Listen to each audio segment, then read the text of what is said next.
بسم اللہ الرحمن الرحیم۔ تمام پاکستانیوں کو مبارک ہو کہ پیٹرول کی قیمت نے چوتھی سینچری بھی مکمل کر لی۔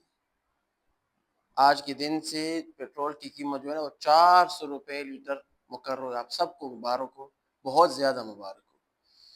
سوچنے کی بات ہے، بہت فکری لمحہ ہے کہ ہم اتنے نزدیک ہو کر بھی ان ممالک جو کہ پوری دنیا کا آدھا سے زیادہ پیٹرول پیدا کرنے کے باوجود بھی ہمارے ممالک میں پاکستان میں پیٹرول کی قیمت آسمان کو چھو رہی ہے۔ یہ ہمارے ملک کی ڈپلومیسی، فورن پالیسی، ناکام فورن پالیسی ہے۔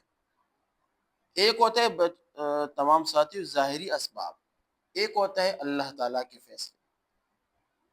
یہ جو ہم پر عذاب آ رہے ہیں، میں بار بار یہ بتا چکا ہوں، جو ہم پر عذاب آتے ہیں یہ کیا ہوتا ہے؟ ہمارے اپنے اعمال ہوتے ہیں۔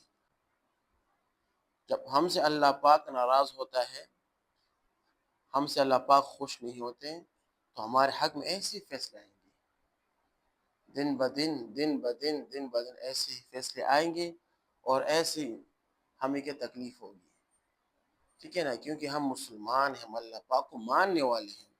تو اس حال میں ہم کیا کرنا چاہیے؟ یہ نہیں کرنا چاہیے کہ اب حکومت کو گالیاں دو، یہ دو، نہ اپنے آپ کے اندر جان کر دیکھنا چاہیے، آیا کہ میری غلطی کیا ہے، کس کی وجہ سے مجھ پر یہ حالات آ رہے ہیں، کس کی وجہ سے ہمارا ملک اس طرح حالات کی طرف جا رہا ہے۔ دن بدن حالات بگڑتے جا رہے ہیں، اور حالات صحیح طور پر، صحیح نیچ پر نہیں آ رہے ہیں۔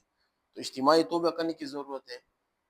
چاہیے کہ ہم توبہ کر اللہ تعالیٰ سے گڑا کر اس ملک کے، پاکستان کے لیے دعائیں کریں۔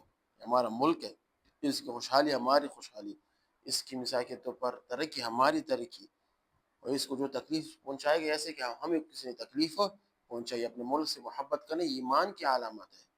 تو بہرحال مہنگائی ہے، اس حالت میں اپنے آپ کو کنٹرول کریں، اور پیٹرول کم از کم استعمال کریں، اور بے جا خرچ مت کریں، بے جا سفر مت کریں، تاکہ کیا ہوتا ہے ہم پیٹرول کو بچت کر کے اس ملک کی ترقی کے لیے کام کریں۔ وآخر دعوانا الحمدللہ۔